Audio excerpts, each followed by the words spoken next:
So I just saw Black Adam, and it was whack bad and made me wonder why I intentionally put myself through another Dwayne Johnson movie. I should have known better because Dwayne's movies never gelled with me in a genuine or even ironic way. They mostly fall into that sad realm of embarrassing and forgettable, partially because he's consistently in movies that would have been bad with or without him, and because he's just a bad leading man in general. Like I said in my Free Guy review, he's less of a performer and more of a personality, and if you don't like that personality, he has little to nothing to offer as an actor, which isn't helped by how full of himself he comes across as. I got a lot of Captain Marvel vibes from this movie since the main character is so unmatched that it makes everything uninteresting.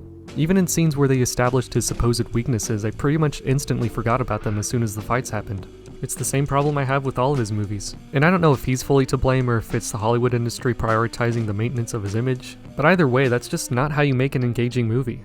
And since I'm a total simp for DC who's seen all of their universe movies in theaters, it's far from the first time my superhero libido caused a moral lapse in judgment. Speaking of morality, this is yet another movie that advertises itself as starring a supervillain, even though they ditch the idea of them being evil by the end out of fear that the audience will find them too unlikable. They keep insisting that he's not like other superheroes because he kills people, which I'm sure might have been groundbreaking during the Richard Donner era, but this takes place in a world where 90% of its heroes kill people anyway. They ruined Superman and Batman's characters in order to make that the norm. So even though I believe the characters in this movie have their own moral code, it still doesn't make sense for their beliefs to be as black and white as they are when everyone apparently loves Superman. Maybe if they weren't constantly reminding me that this is a part of an inconsistent as hell universe, got rid of half of these useless side characters, and if the scope of the story was scaled back, then they would have had more room to explore the theme of morality versus efficiency and justice. But I don't sit around drinking wine while listening to fancy music. I love some good schlock from time to time. So did I at least think this movie was fun?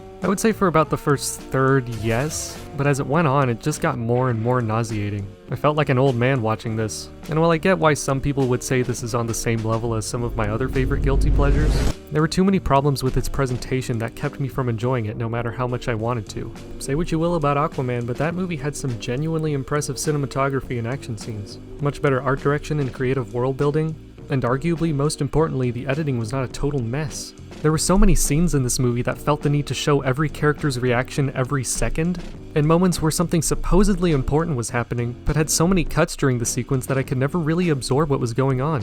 I often thought to myself, oh, this could be fun, only to have my enthusiasm immediately shot down because of its poor execution. The action seemed semi-promising in the beginning after they showcased how brutal they were willing to be, but the effects looked so weightless and ugly that it took away any impact I might have felt. Oh, and I should mention that the bad guy in this movie, the actual bad guy, is the same guy who played Jafar from the 2019 Aladdin, and in the climax he turns into a red CGI monstrosity, and it was at that moment where I kicked myself in the theater for putting myself through this eyesore of a climax twice. Beyond that, the tone of the movie was all over the place, being the worst amalgamation of Zack Snyder and MCU movies, lacking any of the visual flair and consistency, while overindulging itself by spouting its shallow themes and lame humor, resulting in a movie that isn't well made enough for me to appreciate or campy enough for me to enjoy. So I wouldn't recommend it to anyone and pray that he never crosses paths with Shazam.